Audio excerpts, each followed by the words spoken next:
आज मी फिरत इकडे कलेडोनला आलो होतो. इथे गाई पाहायला आलतो एक. तर इथं एक ग्रहणात सापडलेली 6 वर्ष जुनी गाई आहे. इथं ते गाईचे मालक आहेत. आपण त्यांच्याकडून जाणून घेऊ बाबा कसं काय झालं आणि इथपर्यंत तुम्ही कशामुळे सांभाळले.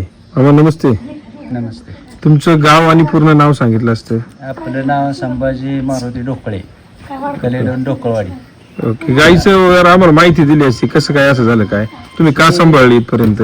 ही गायला 10 येतात झालेली आहे आणि ही गिरणात सापडली होती हा आणि ती देऊन कोणाला तरी द्यायची, तिचं काहीतरी वाटोळ होणार किंवा कापून टाकणार, काय करणार, त्यासाठी आपण ही दिलेली नाही. ती आपण आपली इच्छा झाली तिला सांभाळायची म्हणून ती सांभाळली आपण. तुम्ही मगाशी म्हणले की घरचे बाहेरचे मध्ये कशाला सांभाळतो. हो. ही तुमच्या दारात अशी वस्तू सांभाळल्यामुळे काय बदल झाला तुम्हाला जाणवला.